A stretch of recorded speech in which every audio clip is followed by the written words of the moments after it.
여러분, 맨하탄에 사람들이 참 많죠. 저희 교회가 있는 동네는 다소 좀 적은 편이긴 하지만 조금만 아래 동네로 내려가면 정말 많은 사람들을 쉽게 길거리에서 볼 수 있는 것 같습니다.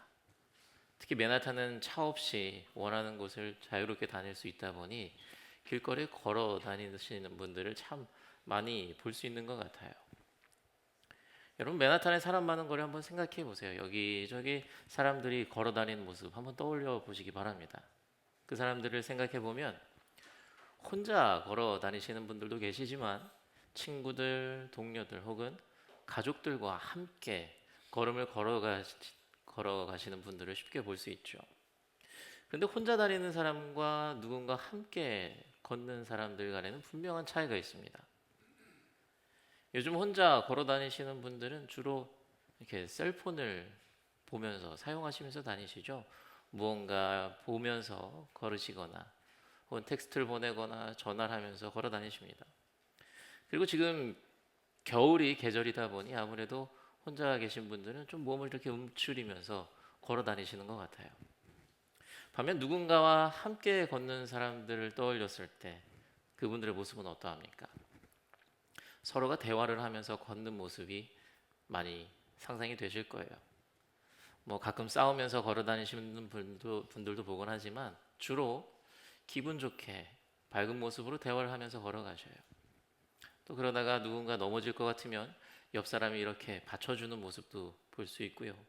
또 누군가는 길 안내를 하면서 이쪽 저쪽 이제 인도하는 이끌어가는 모습도 보곤 합니다. 또 연인 같은 경우에는 서로 손을 잡고 다니면서 굉장히 따뜻한 모습을 보여주곤 하죠. 이렇게 잠깐 맨하탄 거리의 모습을 떠올리는 것만으로도요, 걸을 때 누군가와 함께 걷는 것은요, 혼자 걷는 것보다 다소 안정되어 보이고 따뜻해 보인다는 것을 우리가 알 수 있습니다. 그래서 누군가와 함께 걷는다는 것은요, 굉장히 큰 안정감을 주죠. 뭐 대화나 안내 뭐 이런 것 외에도 뭐 또 혼자 걸을 땐 무서울 수도 있고요. 특별히 내가 모르는 길이라면 막막한 마음이 들 수도 있는데 그 자리에 내가 누군가와 함께 있다면 조금은 덜 무서울 수도 있고요. 내가 도움을 주거나 함께 길을 찾을 수 있는 사람이 있다는 것 자체로 굉장히 마음의 안도감과 안정감을 줍니다. 많은 분들이 아마 공감하실 거라고 생각이 돼요. 뭐 혼자 걷는 게 좋으신 분들도 있겠죠. 그렇지만 함께 걷는 것에는 조금 전에 언급한 그런 유익함들, 그런 이점들이 있다는 것을 아마 그렇게 부정을 쉽게 하진 않으실 것 같아요. 그런데 우리들이 기억해야 할 것은요, 함께 걷는 것이 이런저런 많은 유익함을 가져다 주지만 그와 동시에 누군가 함께 걷기 위해서는 그만한 책임도 같이 따른다는 사실입니다. 그러니까 왜냐하면 둘 이상이 함께 걷는 것이기 때문에 상대방에 대한 최소한의 배려나 존중과 이해 같은 것이 필요하죠. 그러니까 함께라는 그 단어를 우리들의 걸음 속에 계속 유지하기 위해서는요, 분명 서로가 노력해야 되는 부분이 있어요. 예를 들어 어린아이와 어른이 손을 잡고 가는 걸 생각해 보세요. 이 걸음이 동행이 되기 위해서는 반드시 서로의 노력이 필요합니다. 어른은요, 아이의 그 보폭을 맞추기 위해서 조금은 천천히 걸어야 할 거고요. 어린아이는 어른의 손을 놓치지 않기 위해서 노력하고 또 평소보다는 조금은 더 빠른 걸음을 걷기 위해서 애쓰는 모습이 있어야 될 거예요. 만약 어른도 아이도 제 속도대로만 걷는다면 그것은 어린이 아이를 그냥 끌고 가버리는 거지 동행이라고 보기는 어려울 수 있어요. 자, 올해 2026년 저희 뉴욕 한인교회 주와 함께 걷고요. 이웃 곁에 머무는 교회가 되기를 다짐합니다. 함께 결단했어요. 혼자 걷는 교회가 아니라 주님과 함께 걷는 교회가 됐으면 좋겠습니다. 주님과 함께 걸으면서요, 함께 걸어가는 것의 그 유익함, 즉 주님께서 주시는 기쁨과 또 우리가 하나님과 함께함으로 인해서 모든 삶 속에서 내 삶이 안정되고 평안한 그런 시간들이 가득했으면 좋겠습니다. 그런데 이 표를 보면서 그런 생각을 해봐요. 그러면 과연 주님과 함께 걷는 게 무엇인가? 함께 걷는 것에는 책임이 따른다고 하였는데 그럼 우리가 주님과 함께 걷기 위해서 노력해야 하는 것은 무엇이고 우리가 짊어져야 할 책임은 무엇인가? 그런 고민을 해보게 됩니다. 여러분, 함께 걷는다는 말 크리스천들이 참 자주 사용하는 문장이죠. 주와 함께 걷는 것, 주님과 동행하는 것, 뭐 예수님과 함께 걸어가는 것, 이러한 말들 오늘 교회에 처음 나오신 분이 아니라면 여러분 들어보셨을 거예요. 직접 사용하시기도 하셨을 거고요. 여기저기서 많이 들어보셨을 겁니다. 이 말이 굉장히 큰 위로가 되는 말이고요. 우리들에게 엄청난 힘이 되는 말입니다. 전지전능하신 하나님이 나와 함께 하신다는데, 나를 가장 사랑하시는 하나님께서 나와 함께 하신다는데 이보다 더 큰 힘이 되는 말이 어디 있겠어요? 그래서 우리들은 이 말 한마디를 듣거나 우리 마음에 스스로 새길 때면은 마음속에 있는 두려움이 사라지기도 하고요. 또 마음속에 굉장히 큰 안정감과 평안함이 자리하게 된단 말이에요. 그래서 더 자주 사용하게 되는 것 같아요. 그런데 우리들이 조금 전에도 이야기했지만 함께 걷는다는 것에는요, 서로 간의 노력이 필요해요. 하나님과 함께 걷기 위해서는요, 하나님의 노력도 필요하고 우리들의 노력도 필요합니다. 근데 여러분들 생각해 보세요. 하나님께서는요, 이미 우리들을 위해서 큰 노력을 하셨어요. 예수님만 떠올려도 그 노력을 알 수가 있죠. 여러분, 예수님의 또 다른 이름 아시죠? 임마누엘입니다. 하나님께서 우리와 함께 하신다. 우리와 함께 하시기 위해서 이 땅에 내려오신 하나님이에요. 그러니까 하나님께서는요, 우리와 보폭을 맞추기 위해서 하늘에 있는 것을 다 버리고 이 땅으로 내려오셨어요. 어쩌면 그것 자체로도 이미 그 임마누엘, 하나님께서 우리와 함께 하시는 것, 하나님께서는 우리와 함께 걷기 위해서 최고의 노력과 최고의 사랑을 보여주셨습니다. 게다가 예수님께서는요, 이 땅을 떠나실 때도 약속하시잖아요. 당신께서 우리와 늘 함께 하시기 위해서 보혜사 성령님을 보내주시겠다고 약속하셨어요.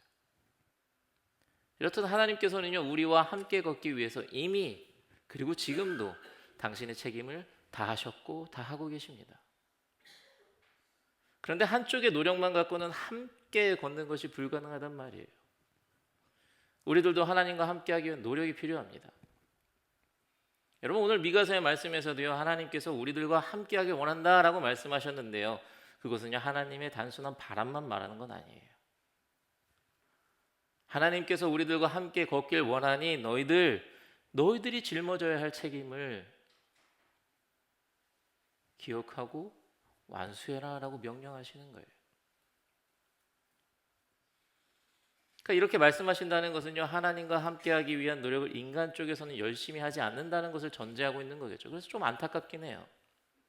그러니까 지난주 말씀에서도요, 제가 잠시 설명드렸지만 당시 온 이스라엘 백성들은요, 자신의 죄 사함 받는 게 우선이었어요. 자신이 복 받는 게 우선이었어요. 그래서 하나님, 제가 어디까지 해야 됩니까 하면서 하나님께 무례한 태도를 보였단 말이에요. 하나님과 동행하기 위함이 아니었어요. 하나님과 함께하기 위한 마음도 없었어요. 근데 하나님께서는요, 그런 자들을 위해서 내려오셨단 말이에요. 그러니까 미가서를 통해서 하나님께서 말씀하시는 거예요. 하나님께서 너희들과 함께하길 원하신다. 근데 너희들도 하나님과 함께하기 위한 노력을 게을리해서는 안 된다.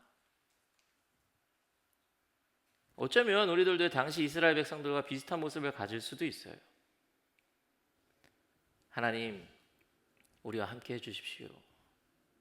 하나님, 당신의 동행함이 필요합니다. 많은 분들이 이런 기도에 큰 힘을 씁니다. 그런데요, 하나님, 제가 하나님과 동행하기 위해서 제가 무엇을 해야 됩니까? 하나님, 우리들이 주님과 함께 걷기 위해서 해야 되는 노력이 무엇입니까?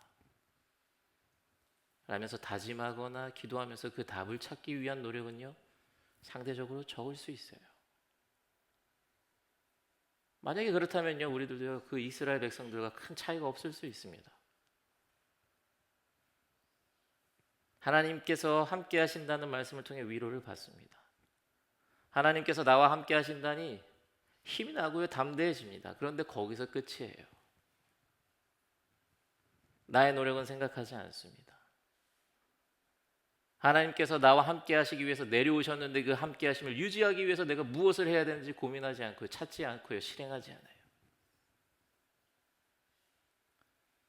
그렇기 때문에 우리들이 이 미가서 6장의 말씀을 읽을 때 하나님께서 우리들과 함께 하길 원하시는구나, 여기서 감동으로 그치면 안 돼요. 그 하나님의 마음에 땅한 나의 삶을 위해서 내가 하나님과 함께하기 위해서 무엇을 해야 되나? 끊임없이 노력하고요. 하나님께서 나에게 주신 것이 무엇인지 찾고 실행하는 것. 그것이 우리들에게 요구하는 태도일 수 있어요. 자, 그러면 우리들이 하나님과 함께 걷기 위해서 어떤 모습을 가져야 합니까? 어떠한 노력으로 그 책임을 다할 수 있습니까? 그러니까 이 질문의 답을 구하기 위해서 함께 걷는다는 것이 무엇일까? 곰곰이 생각해 봤어요. 그러니까 이런저런 것들이 떠오르더라고요.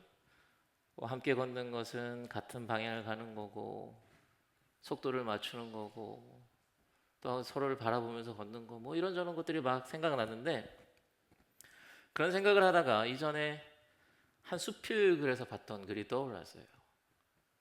그 수필에서는 이렇게 이야기해요. 함께 걷는다는 것은 단지 둘이 나란히 발걸음을 맞추는 것이 아니라 말없이도 전해지는 무언가를 조심스럽게 주고받는 일이다라고 이야기해요. 그러니까 걸음은 몸의 일이지만 동행은 마음의 일이다라고 이야기하면서 함께 걷는 것은 마음을 나누는 것이다라고 이야기하더라고요. 그러면서 저자가 자신이 겪었던 에피소드를 말해줍니다. 저자가 어느 시절에 너무 외로웠던 그 계절을 지내고 있는데 그때 한 친구가 말없이 부르더래요. 그래서 같이 산책하자 그러고 불렀대요. 산책을 하는 동안 내내 친구가 아무 말도 하지 않아요. 낙엽을 밟으면서 동네 한 바퀴를 삥 도는데 그때까지도 아무 말도 하지 않아요. 그래서 이 친구가 날 왜 부른 건가 그런 생각을 막 했겠죠. 근데 걸음을 다 마치고 날 때쯤 딱 한 가지 마음속에 남는 것이 있더래요. 그게 뭐냐면 내가 혼자는 아니구나. 내가 혼자는 아니구나. 그러니까 별거 아닐 수 있지만요. 저자에게는 외로웠던 그 시절에 가장 필요했던 감정이었어요. 누군가 내 곁에 있다는 것. 외롭고 고독했던 그 순간에 그에게 가장 힘이 될 수 있었던 그 순간, 누군가 내 옆에 있다는 것을 알게끔 해주는 그 감정을 주는 것, 그 순간이 그에겐 가장 큰 힘이었다 그래요.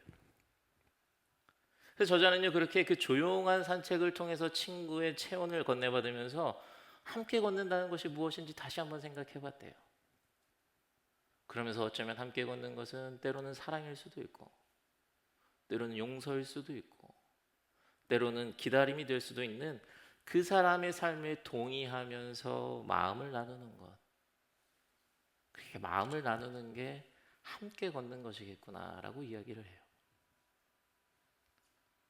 이런 관점에서 한번 생각해 봤으면 좋겠어요.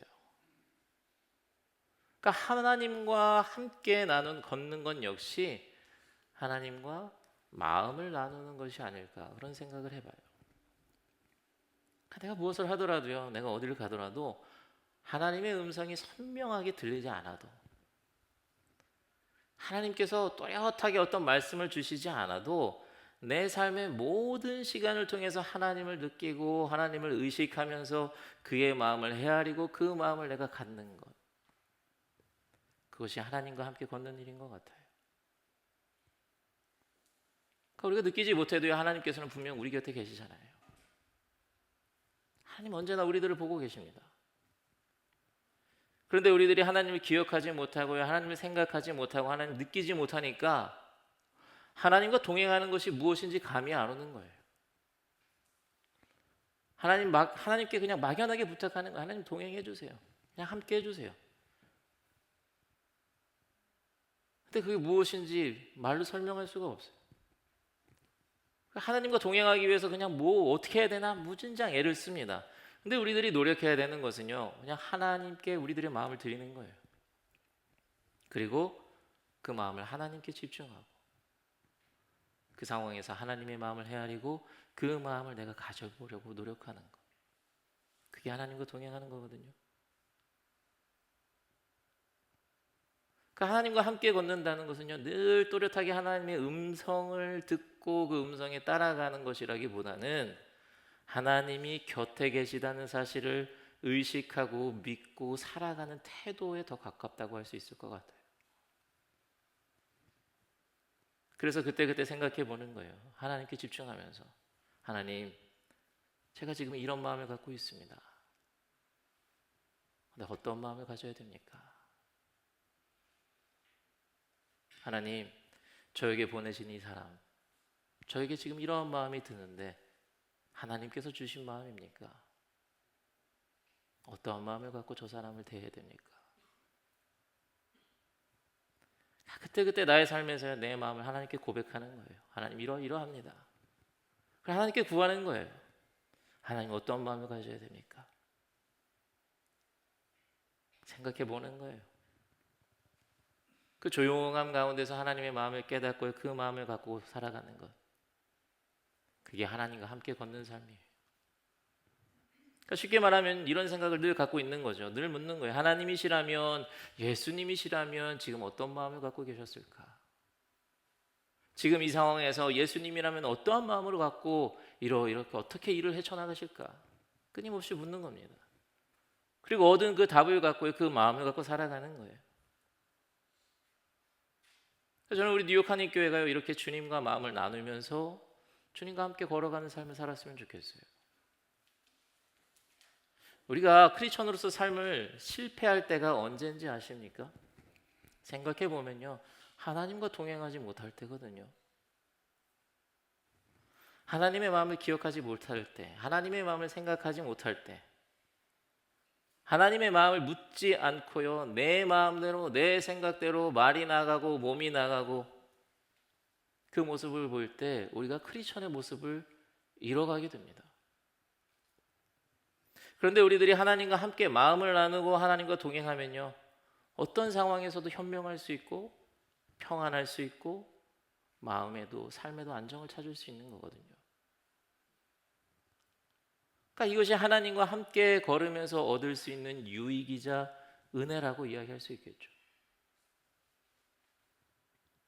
그래서 우리 성도님 모두가 정말 늘 하나님과 함께 걷는 삶, 하나님과 마음을 나누면서 하는 삶, 내 마음을 주님께 드리고 주님의 마음을 갖고 사는 그런 복된 삶을 사시길 주님의 이름으로 정말 간절히 축원합니다. 그런데요, 우리들이 이렇게 주님과 함께 걸을 때 잊지 말아야 할 것이 있는데요. 여러분, 오늘 말씀 6장 8절을 보면 하나님과 함께한다, 하나님과 함께 걷는다 라는 그 표현 앞에 붙는 단어가 하나 있어요. 우리들이 읽은 세번역 성경에는요, 겸손히라는 단어가 붙어 있거든요. 근데 이 단어는 히브리어 하츠네아라는 단어입니다. 이 하츠네아라는 단어는 사실 어떤 뜻을 갖고 있냐면 주의 깊게, 조심스럽게, 드러나지 않게, 이런 뜻을 갖고 있어요. 그러니까 이 하츠네아라는 단어를 생각하면 이 동행의 의미를 한층 더 깊이 생각할 수 있을 것 같아요. 그러니까 동행은요, 단순히 옆에 있는 것이 아니라 상대방의 신호에 늘 깨어 있는 겁니다. 그렇잖아요. 이 맨하탄의 소음 속에서 친구와 대화하려면 평소보다 더 귀를 기울여야 하잖아요. 그것처럼 세상의 많은 소리와 많은 생각들 속에서 하나님께 내 마음을 드리고 하나님의 마음을 깨닫기 위해서는 우리들이 하나님께 조금 더 의도적으로 더 주의 깊게 다가가는 노력이 필요한 거예요. 우리들도요, 하나님께서 어떠한 음성으로 이야기하실 줄 몰라요. 어떠한 모습으로 우리들에게 마음을 보여주실지 모릅니다. 선명하게 보여주실 수도 있고요, 아주 희미하게 보여주실 수도 있어요. 근데 그렇게 희미하게 보여주실 때 우리들은 분명히 더 추가로 엑스트라의 노력이 필요하거든요. 그러니까 세상의 소리들로 인해서 내 마음이 정돈되지 못하고 내 마음이 하나님께 집중되지 못하면 하나님의 마음을 떠올릴 틈도 없이 그 순간에 이미 지나가 버립니다. 하나님의 마음이 들릴 것 같다가도 들리지가 않아요. 그렇기 때문에 조금 더 우리들이 노력이 필요한 거예요. 만약에 내 마음에 분노가 있으면 다 가라앉히고요, 욕심이 있다면 내던지고요, 분주함이 있다면 잠시 쉬고, 교만이 있다면 다 지워버리고 하나님을 그 상황에 모시고 그분의 마음을 떠올리고 기다리고 수용하는 그런 노력이 필요한 거예요. 조용히 마을을 몇 바퀴를 돌든 하나님께서 주시는 그 마음을 깨닫기 위해서 기다리는 거예요. 더 집중하는 거예요. 또 한 가지 뜻이 있었죠. 드러내지 않는 것. 여러분, 하나님과 함께 걸을 때요, 하나님과 깊은 교제 속에서 하나님과 나의 그 둘의 관계 속에서 고요하게 그의 마음을 내 안에 받아들이는 그런 걸음, 그런 걸음이 하치네아입니다. 그러니까 진짜 깊은 사랑은요, 남에게 막 보여주는 자리에서 드러나지 않잖아요. 단둘이 있을 때 어떤 대화가 오가는지, 어떤 마음을 주고받는지에 의해서 우리가 얼마나 사랑하는지 알 수 있잖아요. 하나님과의 동행도요, 하나님께서도 그런 시간을 우리들에게 원하시는지 모르겠어요. 너와 내가 단둘이 고요하게 드러내지 않아도 좋으니 너와 내가 긴밀하게 깊이 연결되어서 마음을 나누자라는 것이 하나님의 뜻인지도 모르겠어요. 그래서 그렇잖아요. 성도들의 거룩함은요, 사람들이 보는 예배당에서 결정되지 않습니다. 아무도 보지 않는 골방에서, 혹은 수많은 인파가 지나가는 거리 한복판이지만 나의 마음과 나의 영 안에서 오직 나만 아는 그 주님과의 관계 안에서 결정되는 거잖아요. 사람들에게 보이려 애쓰지 않고요, 묵묵히 주님과 함께 마음을 나누며 걷는 그런 그 진실함이 하치내야 해요. 그렇기 때문에 우리 성도님들, 하나님과 정말 나만의 그 둘만의 교제함 속에서요, 하나님의 마음을 나누고 내 모습 속에서 하나님의 형상을 회복할 수 있는, 하나님의 마음을 찾으면 결국 그 형상이 회복되잖아요. 그런 모습을 드러내면서 참된 하나님과의 동행을 이루어가시는 우리 성도님들 되시기 바랍니다. 우리 사랑하는 성도 여러분, 2026년 이 한 해 여러분, 많은 목표와 다짐과 또 신앙의 결단들이 있을 수 있지만 우리 뉴욕 한인교회 성도라면 이 한 해만큼은 주와 함께 걷는 교회를, 주와 함께 걷는 삶을 만들어 가시기 바랍니다. 그러니까 내가 누구를 만나든 내가 무엇을 하든 하나님과 마음을 나누고요, 하나님의 마음을 갖고 하루하루를 살아가는 여러분들 되시기 바랍니다. 특별히 그때에 내 안에 있는 것들을 다 비워내고요, 주의 깊은 노력으로 하나님의 마음에, 정말 그 마음에만 집중하시기 바랍니다. 하나님이시라면 어떠한 마음을 가졌을까? 그리고요, 하나님과의 깊고 친밀한 그 교제 속에서 드러내지 않고 하나님과 고요하게 그 걸음 속에서 성숙하게 그 마음을 계속 이어가는 여러분들이 되시기 바랍니다.